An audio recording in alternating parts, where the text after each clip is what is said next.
So welcome back to the Aerospace Executive Podcast. I'm absolutely thrilled to have Marc Bell from Boca Raton, Florida, on board with me. Marc is the CEO of Terran Orbital. Terran is a world leader in the manufacture of small satellites, and that world is about ready to get on fire. Would you say, Marc, 50,000 satellites over the next 10 years? That's what they're saying. It's the market is growing leaps. If you look at how many launch vehicles are being built, the market's on fire. Well, welcome. Thanks for coming on today. Thank you for having me. I appreciate it. So, as I was mentioning before we started recording, your background is incredible. You're a hell of an entrepreneur. You've done everything from real estate investment trusts to Broadway shows, which you said on a dare, and now now you've got Terran Orbital getting ready to go public, and a SPAC, and it's exciting stuff. And how did you end up in the satellite arena? What made you go from Broadway to satellites? Well, it all started when I was a child. I wanted to be an astronaut. That was my goal as a kid. I wanted to be an astronaut. Ended up in high school becoming a computer nerd and got pretty good at programming. And my father told me there's no future to computers. I should be a doctor, a lawyer, an accountant. So I went ahead, studied accounting, got a master's in real estate finance, and realized I really just wanted to work with computers. And started my first company out of grad school, and which turned into Globix. At Globix, we had owned 28,000 miles of fiber around the world. We were the world's largest logical peer, meaning we connected to more networks than anybody else. And we were the second largest owner of internet data centers in the world. But fiber couldn't reach everywhere. So I realized, in Eastern Europe specifically, so we went ahead and we started building ground stations all throughout Eastern Europe. And that was my first foray into satellites. You talk about Eastern Europe, former Soviet satellite companies, or more like Poland, former satellite where internet is just was just kind of a budding thing. Did you see the market there? Yeah, we were trying to be we were a global provider. I mean, we provided internet access around the globe, mostly to foreign telephone companies, foreign ISPs. We were a carrier's carrier, is how we viewed it. That's how our business started. And then people started asking us to build websites and hosting websites. So we went from a carrier to a web hosting company to a co-location firm. We hosted some of Microsoft's original websites, some of Walmart's original websites. Awesome. About half of the Fortune 50, we were their original hosting company. Awesome. I love it. So now here you are with Terran. Now, when did you start Terran? How long ago? Terran started, the idea started about 10 years ago. I was at the Milken conference out in LA. People were starting to talk about CubeSats. And so I wanted to meet the guy who invented the CubeSat. And it was these two gentlemen, Dr. Jordi Puig-Suari and Bob Twiggs. Jordi Puig-Suari was up at Cal Poly San Luis Obispo. Bob was up at Stanford. Cal Poly was closer, so I flew up to Cal Poly. Met with Jordi. He's showing me what he was doing. And he asked if he wanted a job, because I wanted to start building satellites using small satellites. If your iPhone has more computing power than the space shuttle, yep, why is anybody building a satellite the size of a school bus? And that's kind of how the idea came about. And Jordi said, this is great. I have a job. I have tenure. I'm like, we'll pay you double. And he's like, great. But, I own a company called Tyvek where we make parts. And you'd have to buy that too. And so I said, sure. So I invested in Tyvek. We moved it in Irvine to a new facility, and off to the races we went. So where do you see the market? I mean, you guys are pretty well focused. I mean, a lot of people are talking about low Earth orbit, internet, the sky, Elon Musk, Starlink type stuff. You're kind of in a different area though. So we view ourselves as a bus provider. So we build the core of the satellite, and we're payload agnostic, meaning you can do Internet of Things, 5G, communications, Earth observation. We don't care what you do as long as you're using us to build your bus. Now, we can build payloads as well, but the bus is where it all starts.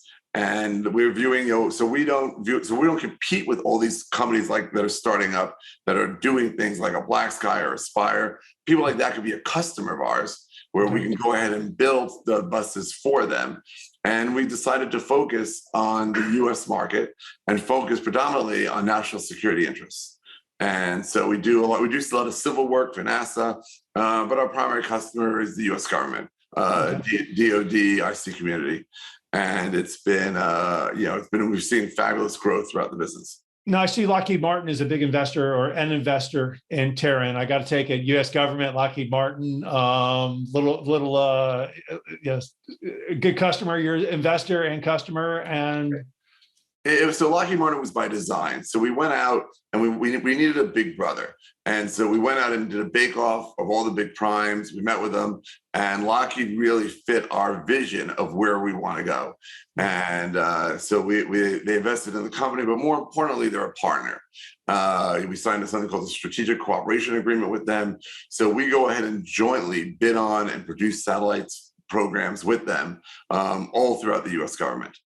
Gotcha. And then obviously we talked about AE Industrial Partners is an investor and a partner with you. They've obviously got Redwire and component. They're supplying components to Terran as you manufacture the satellites as well. What's your supply chain look like in the whole manufacturing process? So Redwire is one of many suppliers for us. We are acquiring a lot of our supply chain or cutting strategic deals. So Redwire is an investor with us, just like Big Bear as well. And Big Bear AI. So, we're partnering with people. And really the goal at the end of the day is to control quality, control manufacturability, and mass producibility of what we're doing. I was out in my backyard, I don't know, 2 weeks ago, watching a SpaceX rocket fly up the east coast of Carolina at 11 o'clock at night. It's a pretty cool thing. Everybody thinks about the SpaceXs and the Virgin Galactics, but nobody really thinks about the manufacturer of the. Nobody knows. I mean, you can talk about the launch guys, but nobody knows who manufactures the equipment. How big's your market? I mean, how big's your market? How competitive is it? What's it look like? So we have two parts of the business. We have one part, which is our satellite solutions business, which is where we build satellites. And all of our competitors have been acquired. So Millennium got acquired by Boeing, Blue Canyon got acquired by Raytheon, but by getting acquired by the big primes, their cost structure will change. Mm-hmm. So we're going to become part of the big primes and become non-competitive. And they'll go, and there's a mission within Space Force and the US government to lower the cost of acquisition and break the stranglehold of the primes they have on the cost of manufacturing satellites. And we really are the best of both worlds. So we have all the knowledge and history of Lockheed Martin, and we have all the advantages of being an entrepreneurial organization at Terran Orbital. So the combination of the two of us is a powerful force when we go in and bid on work, because we're able to provide very low cost, very high quality products to our customers at the end of the day. It's fascinating. Now you're building a facility now. I see you're building a facility in the Space Coast. We're building nonstop everywhere. But the last one we announced is on Space Coast. It's a 600,000 plus square foot facility that'll be able to do over 1,000 satellites a year.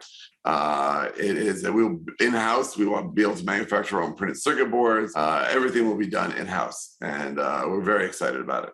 Space Coast is starting to get a little bit, and let's just talk about the people side of the house. And COVID, everybody's dying for top talent. Embraer is on the Space Coast now. Obviously, NASA. There's a lot of competition there.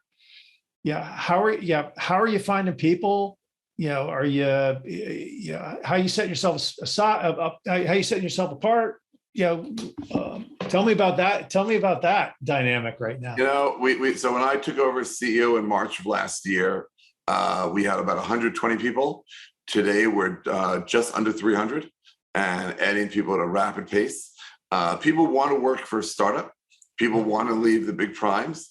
People like the excitement. They like the stock. I mean, we're going public through a merger with Tailwinds 2, yep.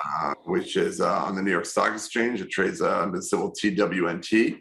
We are, people want to become a part of a fast growth, high growth public company.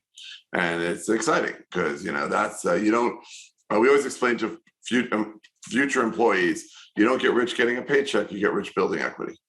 And they work hard. They control at the end of the day, our employees control our own destiny. And it's great. let's talk about that a little bit, if you don't mind. Sure. I say the same thing to people all the time. Quit thinking about the base and the bonus and start thinking about building the company and go to a place where you can get some equity and have a good time. You've obviously, you're going back to you and your entrepreneurial streak. You've obviously over the years built a pretty good team, surrounded yourself with some really good people who understand how to build value around, build corporate company value. How did you connect with these people, and how do you keep those, tell me about that relationship building process. I consider myself very blessed to have met a phenomenal group of people over the past 30 years, and some of whom have stuck with me all along. And, I always want, I say, and I mean it, I always want to hire people smarter than myself. I always want to be the dumbest guy in the room. And granted, it's a very low hurdle, and that's okay. And, we all sign on to the same mission. We all have a plan, and what our business plan is, and we march forward. And it's exciting.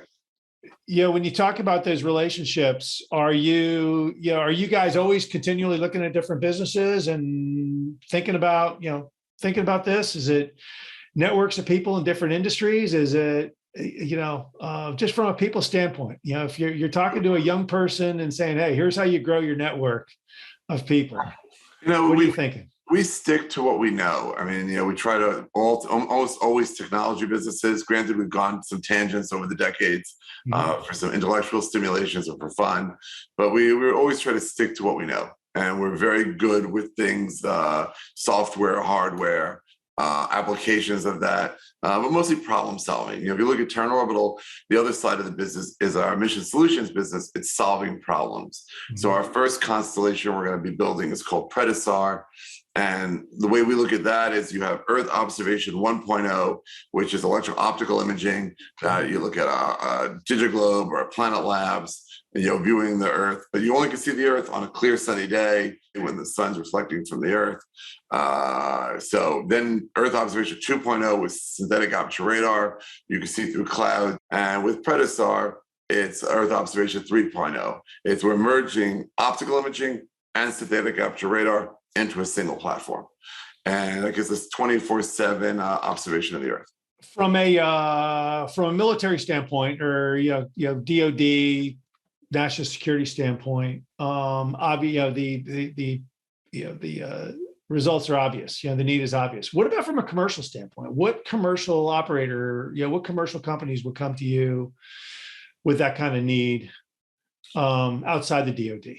I mean, there's lots of things we could do and problems we can solve around the world. For example, we can, for global warming, we could tell you where how high ice is floating off the water, where you have ice melts, and because with radar you can measure the depth of an iceberg, how tall it is.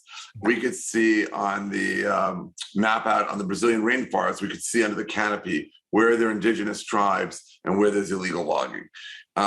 So there's lots of applications, to help make the world, a better place outside of our national security interests of making the world a safer place. So at the end of the day, all we want to do is make the planet a better place, regardless of what side of the house we're talking about. How are you staying? I mean, obviously rapidly developing, technology is moving at a mile a minute or faster. Your satellites are probably in space for, what's the life of a satellite? 5-6 years in orbit? They're 5 years, and we're moving at a rate of about 6 kilometers a second. So we're moving pretty fast. And so what, I mean, you talk about the technology though, and you're going, hey, the technology we build today is obsolete in 6 years. How are you staying ahead? Do you have a team of scientists, or kind of staying ahead of the technology, or are you letting your customers figure out the requirements and then you build them to meet them? We're very lucky. We have a phenomenal team of scientists, but we also do what's called CRADAs, Cooperative Research and Development Agreements, with government entities such as Jet Propulsion Labs, Lawrence Livermore Labs, MIT Lincoln Labs. And so we get the access to government dollars to help us to do development. So we're always working on next generation. Every satellite we're working on today, we're all working also on what that satellite will look like 5 years from now. Gotcha. Now, as part of that too, your management team is unbelievable. Thank you. Talk about, you brought in some amazing Air Force officers, some amazing, some folks out of NASA. How did you How did you actively recruit them? How did you bring them in? How did you get them out of the big company and start to thinking about startup? Was it a big mind shift for them to go from Big Mama Boeing to Terran 300 person company that's on fire? You know, a lot of the people who've joined us from the military, from all branches of the military, they were the customer. So they understand better than anybody else what we're building and what the applications are for what we're building today. So they all found it very exciting because they saw the needs when they were in the military, and they see what we're building to solve the problems that the military has. And it was an easy sell. They like the building the company part. They like to build the company part, but they want to protect the warfighter. They want to keep people safe. I mean, these are people who dedicated their lives to national security, and we thank them for their service. And and they still want. But that being said, they still want to be able to be active in national security. And this is unlike the big primes. Here, they can have a real active global role in what we're doing. What's your talent mapping process? I mean, you've obviously gone out and you found the best and the brightest from the military, but you've got another tier underneath them. How are you? What's your process for going out and finding the best and the brightest? And how are you? How do you manage the process? And how do you attract them? And other than hey, the equity package, et cetera. How do you sort of sell the sizzle there? We use a lot of recruiting firms. That's really because the recruiting firms have the ability to have reach. They have a network of people that we just don't have access to. So firms like yours are tremendously helpful. Is there a I think more of the question I was thinking about is there a profile you look for in an executive? Is there, do you private equity companies like private equity experience, or we're looking for a certain pedigree or engineering discipline, things like that? How do you determine success in the executives that you hire? In a perfect world, it's a PhD in engineering with an MBA. That's the perfect world. It doesn't happen that often, but you want someone who understands business, but also understands the technology. So it is you need a very sophisticated person, but also someone who understands how to read a balance sheet and how to manage people. Because managing people is always the hardest part, especially right. In hyper growth companies. You're bringing on a very diverse workforce, and very quickly you're bringing them on board, and you have to train them, get them up to speed, get them to work as a team, and you're building new teams all the time, and it takes a while to get these things to gel. Anything out of the ordinary from what you've done in your prior companies, or do you find the process the same in the satellite, the satellite world? So it's funny, we talk about this all the time. And we're using the same playbook here that we've been using for the past 30 years. The playbook we wrote at Globix on how to build a startup, we're trying as much as possible to use that playbook here, because I was a poster child on hyper growth, getting people on board, smart people on board, revolutionizing an industry. And that's exactly what we did here. I mean, if you think about it, we were the pioneers of the small sat.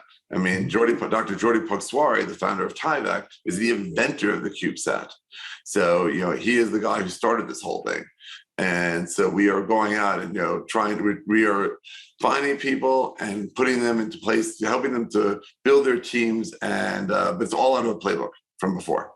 It's amazing. A 30-year-old playbook still stands today. It's like, just go back to the basics and focus on talent. It's like Michael Porter's book, Competitive Strategy, the Harvard professor. The book is still relevant, 30 years later. It's great. You got, so in addition to some phenomenal investment from private equity from Lockheed Martin, you got the state of Florida to invest a large sum of money into Terran. It was like $300 million. Yeah, so they're putting up $300 million to build the new facility. We're bringing 2,100 jobs to the Space Coast. And it's a win-win for both of us. Was that a difficult process to convince Florida to make that investment, or was it hey, here we are, here's our management team, here's what we're doing, come in, the water's warm? We had a lot of offers from a lot of states to do this, but Florida was by far the easiest and best to work with. You like the growth there? I like the weather here. Now you had facilities in California. You have facilities in California. Are they going to stay, or are you moving everything to the East Coast? No, they're going to stay, and this is going to be additional facilities on the East Coast. We're going to continue to expand out in California despite the tax rate, and we're going to expand. We're going to build brand new facilities here in Florida. How's the relationship? I mean, obviously SpaceX is one of the premier launch vehicles. Is that who's carrying most of your payloads into space? And talk about how that dynamic, 20 years ago, launching a satellite into orbit was $100 million. Today, it's a fraction of it. How's all that changed? So Marc Bell, one of the original guys at Tyvek, was one of the original guys at SpaceX. He was one of Elon's original first 100 employees. And we have a phenomenal relationship with SpaceX. They are a great ride, a very reliable ride. And so they're our primary ride to orbit, but we use everybody. So we're ride agnostic. At the end of the day, it's what the customer wants. Will when you talk about a launch, is it, a constellation, a small cube satellite? Are you launching a constellation? Are you doing onesie twosie? Is it, what's that whole process look like? So we've gone from we don't build CubeSats anymore. We've gone from building CubeSats. We went from building a 1U to 3U, which we don't do anymore. We'll still do 6U, but it's really 12U, 16U. But now we're building satellites as big as 500 kilograms. So the satellites have gotten bigger. At first they got smaller, and now they've gotten bigger because the demands of what the government wants to put on them require a bigger bus.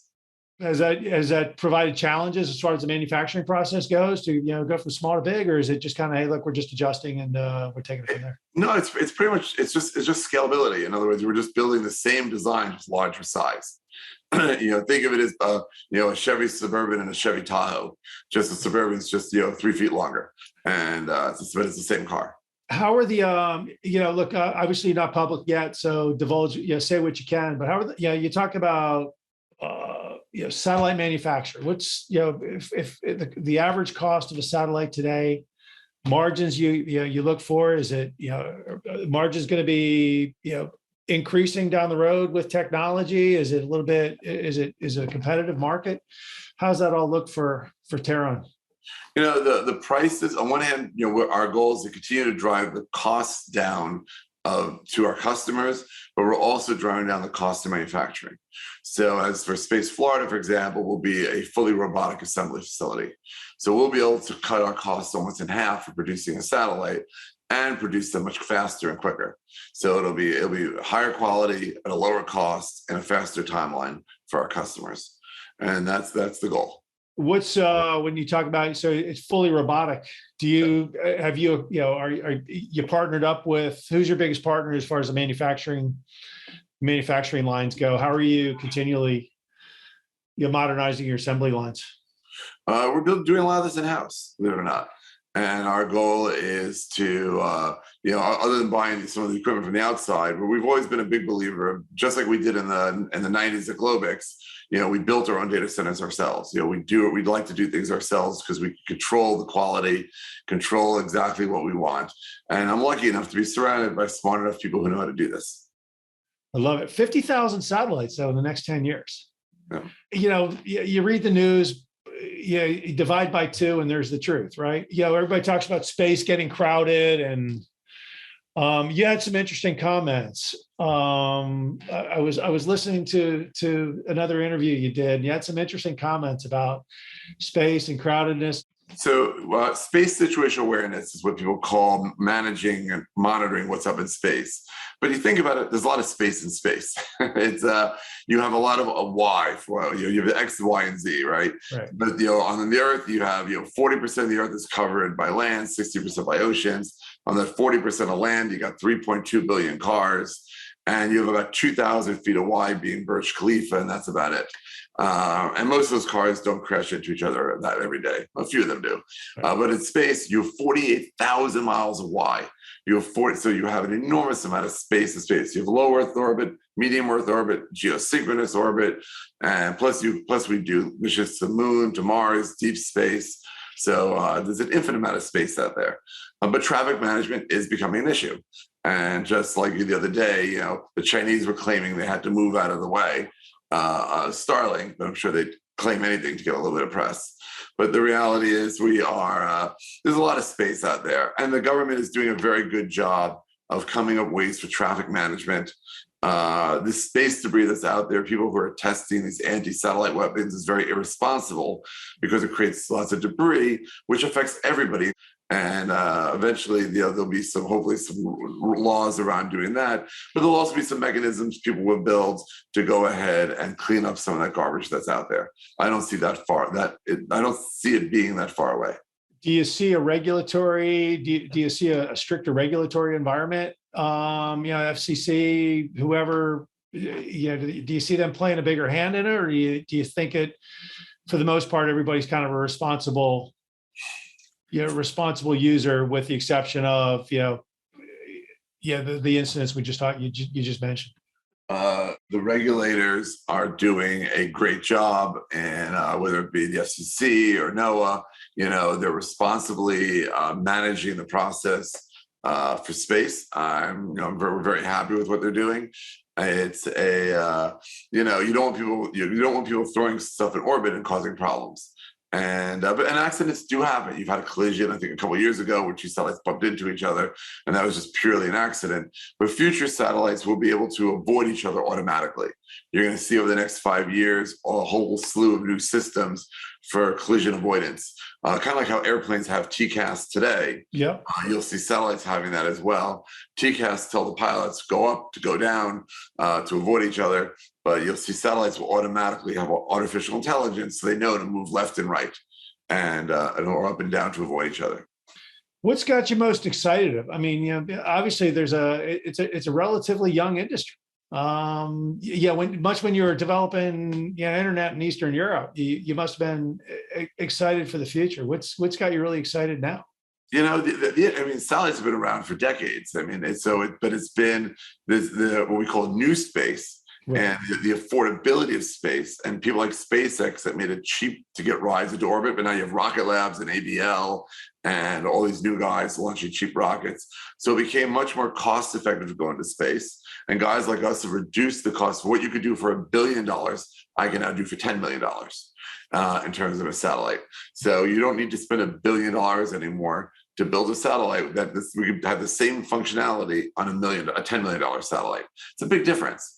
And so that is what's exciting, is all the different applications that we can now do for low Earth orbit that couldn't be done before.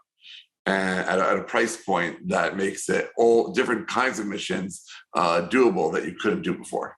Now, you're obviously DoD, a little bit more DoD centric. Do you see yourself moving more into that commercial world? Do you have enough manufacturing capability to take on some additional clients, or are you're pretty happy with your current customer? And we love our current customer, but we will move with Space Florida being opened into more commercial work as well. But we want to keep a healthy balance between commercial, civil, and government work. A healthy balance out there. In addition to the low Earth orbit, internet from space. What other, obviously XM, Sirius, you usually, the stuff people know. Where do you see industries developing from space? Much like you saw, the internet, as the internet has transformed over the last 25 years, what new industries are we going to see coming from space? You're going to see a lot of things, a lot of AI, and pulling together all these different data sources. So, for example, you have people doing optical imaging, synthetic optic radar, hyperspectral imaging, but people will start to mesh all this together to provide all sorts of intelligence about our planet that wasn't available before. And it can help agriculture. It can help climate change. It can help all sorts of things that just wasn't available before. Imagine mapping Florida the day before and the day after a hurricane, and having software tell you everybody who was missing a roof the day before the hurricane to prevent insurance fraud. And so there's tons of applications that are going to be built. They're going to save companies billions and make companies billions. If you're monitoring crops in different countries and different places, you can monitor them in real time and figure out where you're getting the highest yield. And imagine an unlimited food supply for the planet just by having better crop management, and feeding the planet, hydrating the planet. There's lots of things that can be done from space today and over the next decade that was not practical to do before. Anything that scares you a little bit? Nothing scares me. It's if anything, it's making the world a safer place. Knowledge is power. And, people seeing what everybody else is doing, if you look at the Cold War, once everybody, the Russia and the US opened up and able to see what they're doing, you had nuclear arms reduction, you had things that made it a safer place because, everyone knows that everybody's doing this, no surprises. And people could talk things through. Gotcha. So you're getting ready to go. You're not quite public yet. I know your SPAC sponsor is public. You guys are going to merge in. We're hoping sometime for Q1 of this year. And then you're going to trade New York Stock Exchange under what ticker symbol? The current symbol for the SPAC is TWNT. Our new symbol is going to be LLAP.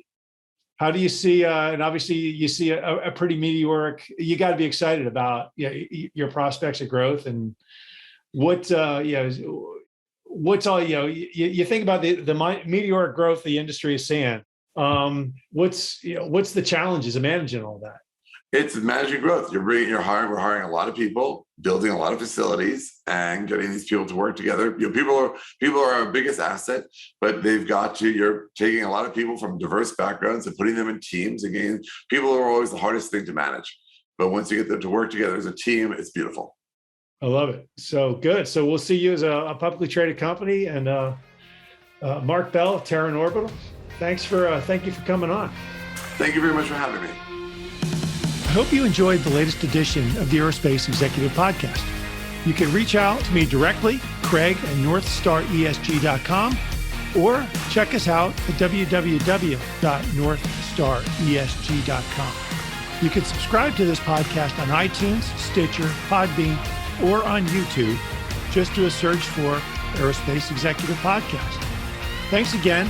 I'm Craig Piven.